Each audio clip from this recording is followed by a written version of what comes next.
밸류업의 대표주자로 꼽히는 주요 4대 금융지주사들의 지난해 성적표가 잠시 후 우리금융을 끝으로 완전히 공개됩니다. 그런데 이 금융대장주 KB금융은 금융사 중 처음으로 순이익 5조 클럽에 입성했는데도 싸늘한 시장의 평가에 직면했습니다. 금융주 투자의 주요 기준이 되고 있는 주주환원 관련 지표를 점검할 필요가 있어 보입니다. 경제부 유우성 기자 나와 있습니다. 유 기자, 이 KB금융 주가가 한 차례 큰 조정을 받았는데 이 실망감은 어디서 비롯된 겁니까? 일단 그 실적 발표에서 이 KB금융은 지난해 5조 782억 원의 당기 순이익을 기록했습니다.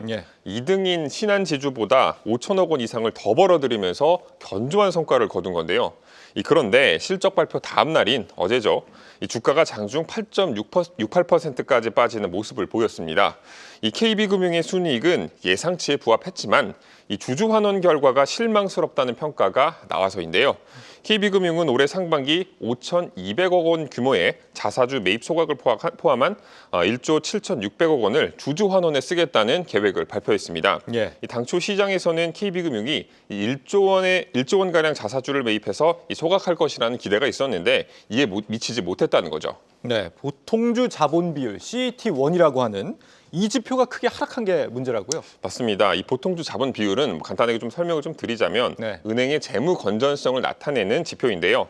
우리 금융당국과 금융지주사들은 보통주 자본 비율 13% 이상을 목표로 하고 있습니다.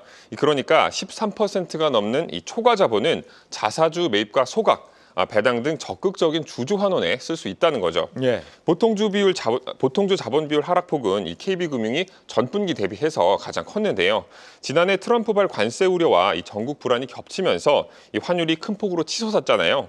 다른 금융지주사들은 자본 비율이 13%에 근접하다 보니 이 대출 자산을 줄이는 등 자본 비율 관리에 나선 반면 이들보다 자본 비율이 높은 KB금융은 대출 자산을 늘려 오히려 성장에 나선 겁니다.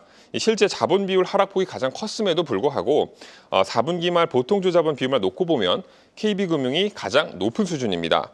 그럼에도 자본 비율 하락폭이 크다 보니 주주 환원에 쓰이는 재원이 줄어드는 거 아니냐, 좀 이런 우려가 좀 나왔고요.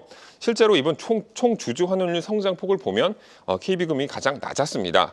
지난해 KB금융의 총 주주 환원율은 39.8%로 집계됐는데 1년 사이 1.8%포인트 늘어나는 데 그쳤습니다. 이 신한과 하나가 3.6%포인트, 4.8%포인트 늘어난 것에 비하면 대조되는 모습입니다. 이 KB금융의 외국인 지분율이 거의 80%에 육박하기 때문에 외국인 투자자들이 이 주주환원 지표 이번에 관심이 많을 텐데 의외로 외국계 증권사들 반응은 긍정적이라고요? 예, 맞습니다. 이 시장에서 주주환원 눈높이가 워낙 높아진 상황이잖아요. 이 기대치가 높은 것이지 이 주주환원에는 문제가 없다, 이런 지적도 나오고 있는 건데 이런 점을 감안하면 이번 하락폭이 좀 과도하다라는 겁니다. 이러다 보니 외국계 증권사들은 KB금융 주주환원책이 나온 이후 목표 주가를 올리는 등 긍정적인 평가를 내리고 있는 상황인데요. 골드만삭스는 예상보다 큰 자사주 매입 규모라며 목표 주가를 10만 5천 원에서 10만 8천 원으로 상향 조정했고요. 뱅크 오브 아메리카도 5,200억 원은 KB금융 단일 자사주 매입 중 사상 최대 규모라고 평가하면서 목표 주가를 11만 8천 원으로 올렸습니다. 지난 4분기이기는 하지만 이 가치투자자 데이비드 해로의 오크마크 인터내셔널 펀드는 최근 KB금융 주식을 새로 편입했다고 밝히기도 했습니다. KB금융 보통주 자본 비율 하락폭이 다른 지주사 대비 많이 하락했지만 여전히 업계 1위 수준인 거잖아요. 시장에서는 KB금융이 올해 총 주주 환원율을 43%까지 끌어올릴 수 있을 것이라고 기대하고 있는 만큼 이번 주주 환원책에 대한 아쉬움을 좀 다소 해결해 줄 수 있을 것이다, 이렇게 좀 평가하고 있습니다. KB금융 주주환원 지표에 대한 실망감에 대해서 경제부 유우성 기자와 알아봤습니다.